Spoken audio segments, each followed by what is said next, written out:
مساء الفل، اخباركم ايه؟ هنعمل مع بعض النهارده اسرع واسهل وصفه كبده ممكن تاكلوها. هنعمل مع بعض النهارده كبده فراخ مقليه خطيره. هتحتاج التوابل بتاعتي: ملح وفلفل وكمون، بصل بودره وتوم بودره. دي بس التوابل اللي هنستخدمها. اي حاجه عايزه تضيفيها لنفسك. ومعايا الكبده بتاعتي غسلها كويس او بالليمون والدقيق، عشان خاطر كبده الفراخ اكتر كبده بتكون زفره، فلازم تغسليها كويس قوي بالدقيق وبالليمون. تمام. ونقعها شويه في الخل والليمون علشان تقضي على الزفاره بتاعتها وما تكونش زفره ويكون طعمها كويس معاكي. البهارات بتاعتي دي عايزه استغنى عن اي حاجه فيهم استغني، مش هتفرق يعني. بس البهارات بتاعتي هقلبها بقى مع بعضها الاول زي ما انتوا شايفين كده. كنت بصور بايدي فعشان كده ما شفتونيش وانا بقلب. وهناخد منها وهنسيب بس معلقه كبيره، مش هنضيفها. ليه؟ هتعرفوا دلوقتي. انا باخد كده وبقى احط على الكبده بتاعتي عشان اتبلها الاول. الليمون كده كده ريحتها ليمون اصلا وطعمها ليمون، لان انا نقعاها في ليمون وخل، فهي نضيفه جدا. كده بعد ما قلبت الكبده بتاعتي اهوت بالتوابل بتاعتي، ودول شويه اللي سبتهم على جنب هنحطهم فين بقى؟ على حبه الدقيق اللي هنقلي بيهم الكبده بتاعتي. بس وهقلبهم حلو مع الدقيق. تاني البهارات: ملح وفلفل وكمون، بصل بودره وتوم بودره. تمام.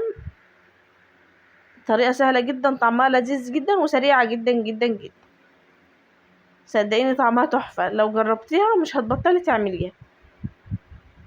بس هنا خلصت الدقيق بتاعي اهوت. هاخد بقى من الكبدة، اكون مسخنة الزيت بتاعي كويس. هاخد بقى من الكبدة واحط فين؟ احط في الدقيق، اقلب كويس. لو كمان يستحسن لو كنت تسيبي الكبدة في الخلطة دي حبة حلوين، مش تعملها على طول زي ما انا عملتها، بس كان طعمها تحفة برضه.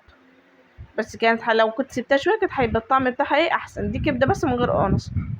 بس وهنا الزيت بتاعي ساخن اهو. مطرح زيت بطاطس عادي جدا حمري فيه، لان الزيت بعد كده هيترمي، فخساره تحط زيت نظيف. بس وهناخد بقى بقيه الكميه اعمل فيها كده حطه ورا حطه، اقلي وام وبعد ما احطها بقى وتاخد صدمه من تحت وصدمه من فوق على نار عاليه. اهدي بقى النار خالص عشان اللي ما تبقاش نيه، مش مجرد ان هي خدت لون وخلاص. تمام. تمام. اهو احط في الزيت واخد غيرها.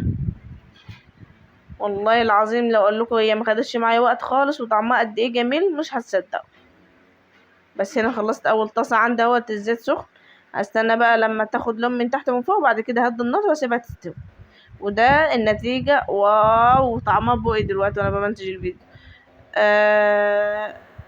طعمها تحفه جدا، شكلها تحفه جدا وطيبه وجميله مستويه من جوه. حطيت بقى ايه انا بقى عشان احنا هنعمل سندوتشات: جزر بتاع، خيار، طماطم، مخلل، حبة طحينة. وبس. بألف هنا، جربيها وهتدعيلي. باي باي.